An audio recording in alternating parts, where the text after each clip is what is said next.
Hi guys, welcome to another video tutorial with me, Claris. In this video we are going to learn how to paint what I have coined and call heart-shaped flowers, and I'll show you exactly why they are called heart-shaped flowers in a bit.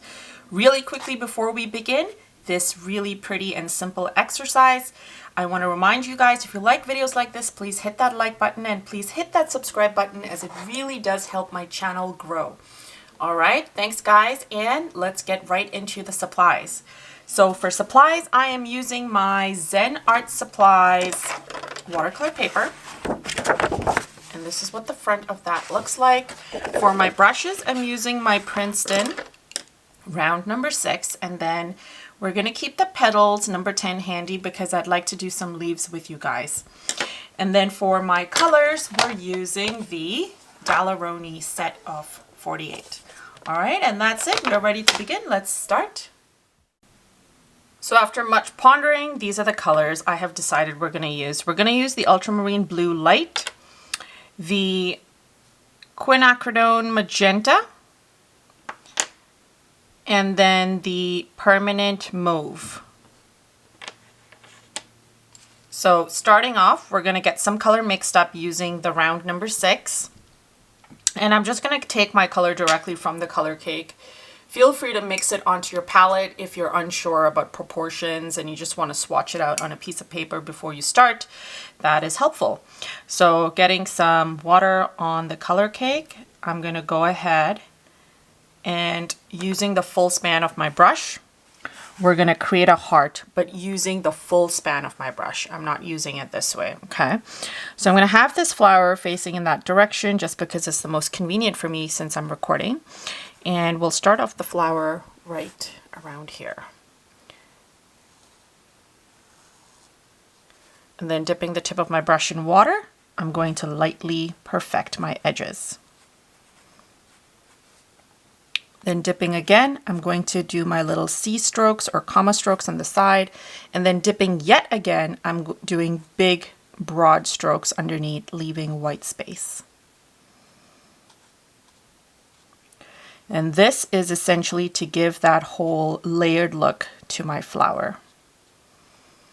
And then last but not least, we're going to take the same brush without washing it off, and I'm going to get some of that Permanent Mauve on the tip of my brush, and I'm lightly dabbing in the center. And then I'm also just going to dot it around here.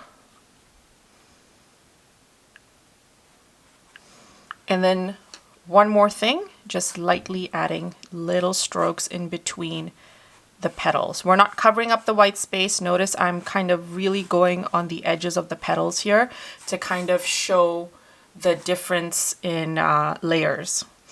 Dipping the tip of my brush in water, I'm lightly adding another stroke. I like when my flowers sort of blend together, giving me a nice fuller cohesive look.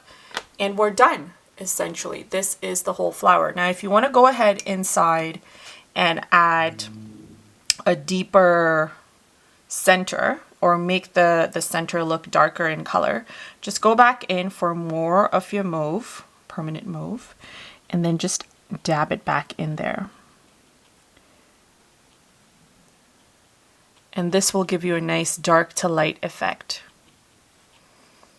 And that's it for your flower. You're pretty much done. So let's get some leaves on here very simply. I'm going to use my petals brush number 10, and I have some leftover green on here.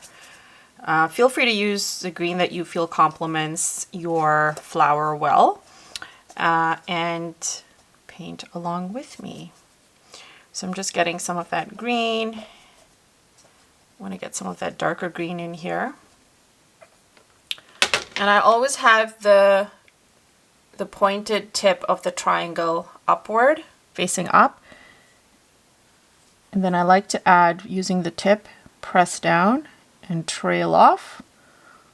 That gives me shapes that I really like. And then adding little tiny little strokes to indicate a stem. And you get some beautiful, gorgeous leaves.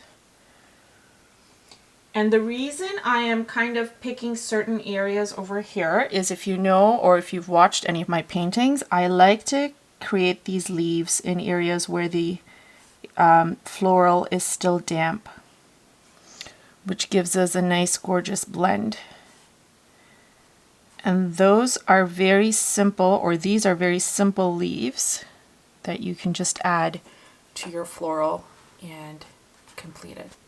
So hope you guys enjoyed this. Let me know in the comments what you thought. If you have any questions, I know this was super quick, but if you play this in slow-mo, or if you really play and stop and listen to the words I'm saying, it'll really help you achieve results on this level. Try it once, try it twice, and it'll get a lot easier as you go along, as you understand the medium and how it works. So thanks again for watching, and tag me in your work. I would love to see it. My handles to social media are listed below.